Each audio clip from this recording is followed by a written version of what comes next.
Well, Frank, last week the WBC finally ordered negotiations to start between Tyson Fury and Dillian Whyte. So what does that mean?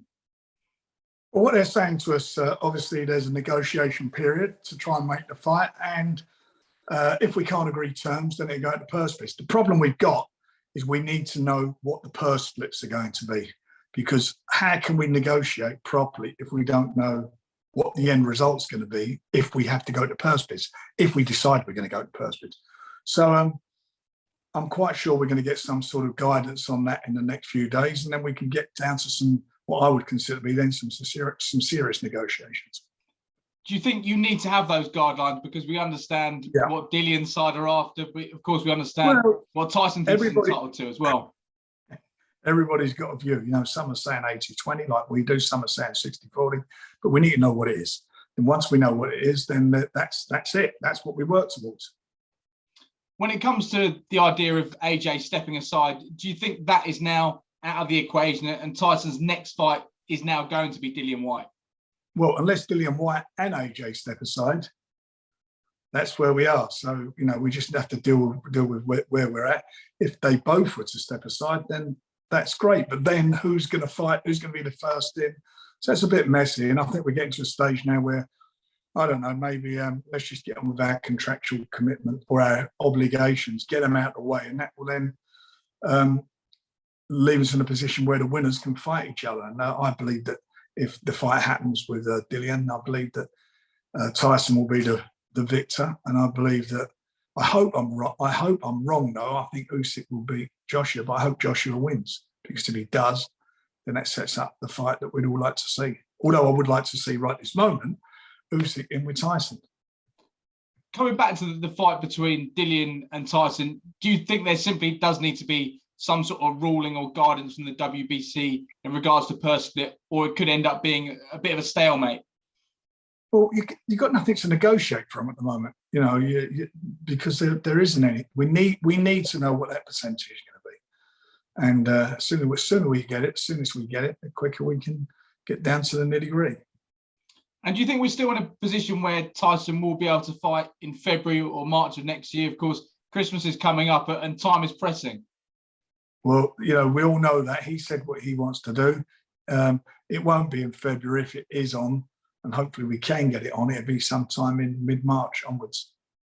And London or the UK still the most likely destination? We heard talk of Manchester, Cardiff. What do you think we're looking at in terms of a venue? Well, you've got to be realistic and look at the time of the year. First of all, you know, of course it's a stadium fight, but to put it into any stadium that doesn't have a roof, and unfortunately none of them have got roofs other than Cardiff, that's where we are. I mean, you know, that March is not exactly, you know, we won't be out in our shorts, will we, in March, and football season's on, so that'd be a problem with with nearly all the grounds. So, you know, Cardiff would look to be the favourite.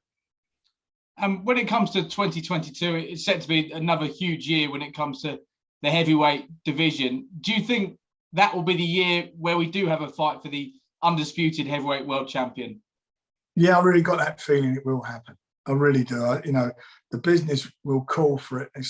To be honest, it's not anybody's fault. It just didn't happen because of situations like arbitrations. You know, the fact that we couldn't get, you know, all this nonsense with trying to get AJ to step aside. It just didn't happen. So what I think, you have to clear the decks. You have to get rid of obligations like the rematch that they've got with AJ. Usyk has a rate. AJ, get this Dillian Whyte thing. Get them out of the way. Then everything. The winners are the winners, and then they. You know, and I believe Tyson will be the winner, but then our man fights the winner of the other fight. I want to see Joshua win. I don't believe he will, because I think Usyk has got his number. But even if it's Usyk and Tyson, it's a massive fight, a big fight here. I think there has been some frustration from fans when it comes to the rematch clauses, because it just slows things down when it comes to trying to get an undisputed world champion. When it comes to Fury's fight against Whyte, would there be a rematch clause that you'd look to put into that contract? No, just get it on. I don't think we need a rematch. When it comes to other potential contenders next year who are hoping to have a big year, what do you think the future holds for Joyce and for Daniel Dubois as well, both in such brilliant positions? Well, they are. They're both respectively number one in the WBA and the WBO. Joe will be announcing his fight next Wednesday. He's got a big fight. He'll fight on February the 12th in London. And Daniel, I hope as well, next week will be announcing his fight. He'll be in a big fight too. So those two guys, they're in really good spots. And they just got to maintain their positions, keep busy, keep active, keep winning. And then there will be, we talked about the unification. Once that unification happens, hopefully, sometime over the summer, then they're going to have to start, the winner's going to have to start defending his title against whoever the number ones are. And two of them are ours. I mean, we're the most powerful heavyweight stable in the world at the moment, the fight of heavyweight. So we're in really good position. Britain's in a great position because they're all British fighters. And when it comes to the heavyweight scene, there is one more heavyweight contest this weekend between Joseph Parker and Derek Chisora. Do you think there is much at stake for the winner when it comes to their hopes of being back in that sort of mix? Well, look, it's bad enough trying to get the unification on with those two guys. Look, whoever wins that, there's two fighters who will fight either of them. That's Joe Joyce and Daniel Dubois. To make those fights, it's not difficult to make. Is that something you'd like to happen? Is that something you'd seriously entertain next year? I think they're two really good quality fighters. They've proven themselves. They're in good spots. Anybody who fights them it's not just having a fight. It's what they hold. They hold that number one spot. So if you really, really want it, and you believe you're worthy of fighting for a world title, then go and get that number one spot and fight one of the guys. Away from the heavyweights, it was such a brilliant night of boxing at the Copper Box the weekend before last. But there was some controversy, wasn't there, with the Bradley Skeet fight against Hamza Shiraz? Are you looking to make that rematch happen now? Well, we've offered it to him. There was controversy. I've done a piece on there yesterday with Simon Jordan and Jim Whyte, and Simon's quite vociferous and quite supportive of Bradley. I remember I promoted Bradley. I mean, I like Bradley. He was with us for a long part of his career. And he asked me what I felt about the fight, and I felt what the referee did is what he did. He looked in his eyes. He said, "Do you want to get?" He got hit whilst he was on the floor. I think it was momentum. I don't think it was malicious. He asked him if he wanted to stay down or get up. He got up. He gave him time to recover and deducts it and penalise Hamza and deducts the point. Border Control reviewed it and did what they do. I said to Simon yesterday, he said, well, football, they review these things. I said, but they don't change the result of fights. Football matches. He said, but they reverse red cards. But he didn't get a red card. He didn't get sent off. He wasn't sent off. He was penalised, and that's what happened. So for me, the bottom line of all of this is, and what we've done, I mean, he did it before I even mentioned it, was Hamza put a tweet out saying, I'll give you a rematch, Brad, I apologise, and let's move on and get the fight on again.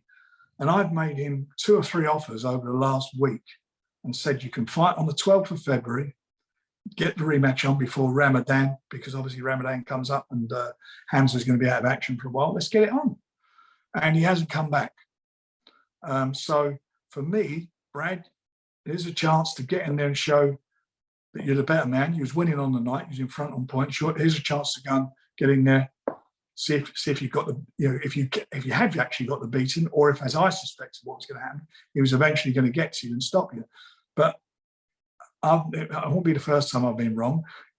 Let's make the fight. Get in there, best man and win. And if you want, I'll have a 20 grand side bet with you. I'll back Hamza against you.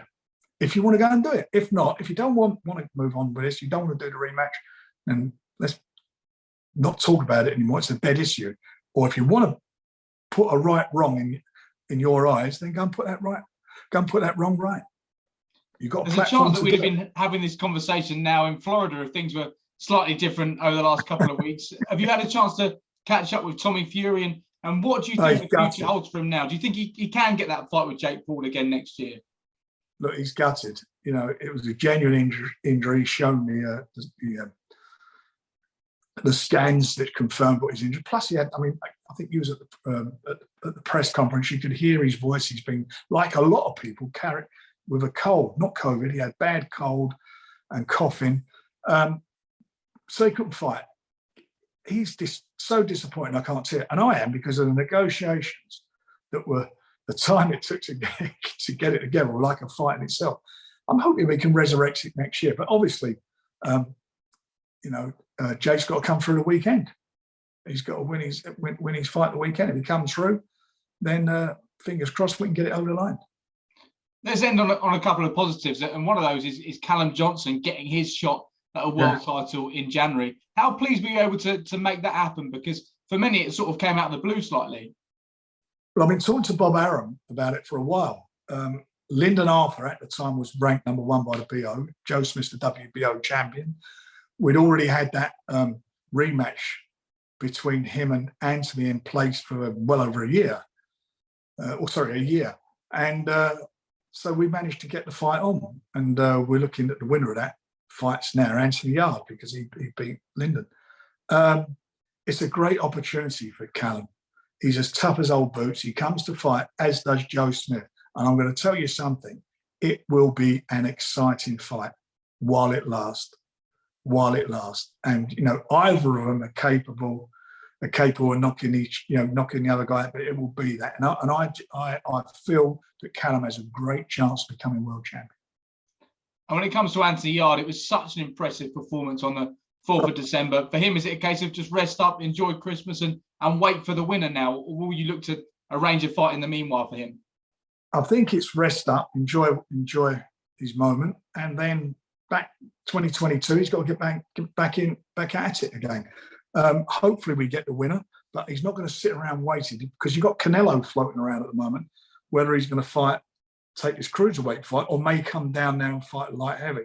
So that's all going on. We've got to see how that all pans out. But, Anthony completely put himself back into where I've always felt he should be. That was an emphatic win. It was like a world-class performance.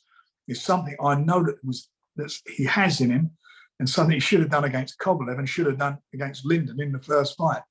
And his tactics were wrong in both fights, although he was 10 seconds away from being a world champion against Kovalev and also against Lyndon. That last round, he rocked him. But look, it is what it is now, and he's now got to capitalise that. He's got a good team. I think James Cook added to the team with Tundi has made a huge difference, and the tactics were spot on the night. And he's an exciting fighter. When you're looking at him like that, there's not too many fighters that you feel, he's just dynamic. It was so the way he went about it, the head movement, the punches, the punch power, the way he cut off the ring. It was a superb performance.